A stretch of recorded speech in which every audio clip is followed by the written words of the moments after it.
Sometimes we just want to have a texture or material that kind of moves left or right. Let's say that we had some kind of digital sign and we wanted that information to move to the left constantly over and over again. So let's look at what that would be inside a material editor. So in type of the content drawer here, again, I've just made a node. Feel free to save this wherever you want, but I named mine m_panner01 if you wanted to follow along. And once we have that created, let's open it up and take a look what the panning node does. So to make this a little easier to see, the first thing I'm going to do is right click and make a texture sample node so that we can come over here to the details panel. Again, we want to make sure we have that node selected. And we're going to just add an image in.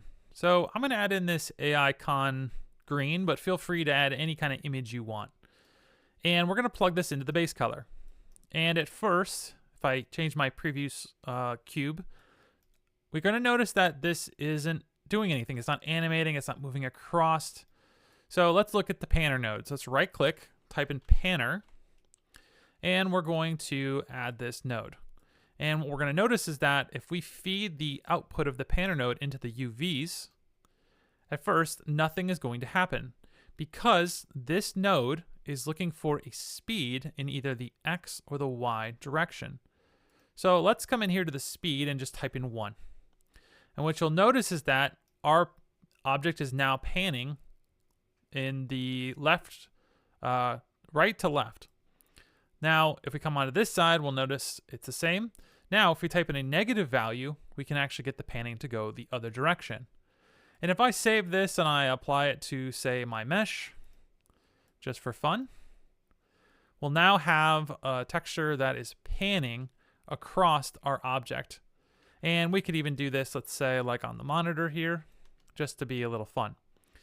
Now, it might be running a little odd or a little bit weird, and we can kind of clean that up. We could come in here, and where it is defaulting to time, we could always just come in, right-click, and use the time node, and use that as world time. And then I'll kind of control it.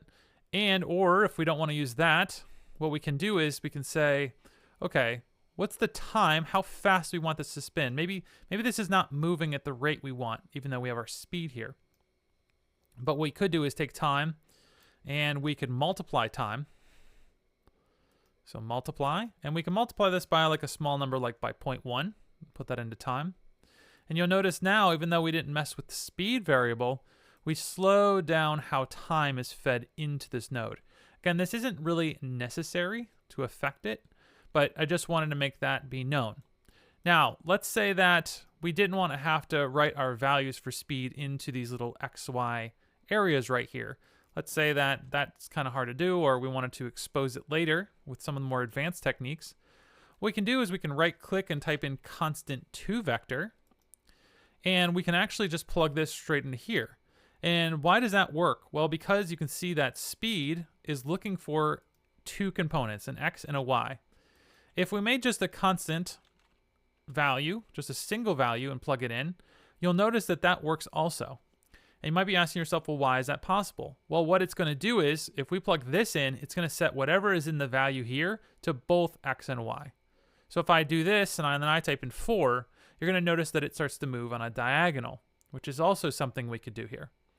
So at a high level, I just wanted to kind of show you what would be possible with just this simple panner node so that we don't have to do too much complexity in terms of writing our own math to do this. So hopefully this can help you create some more advanced materials that need to kind of move across the scene. Cheers.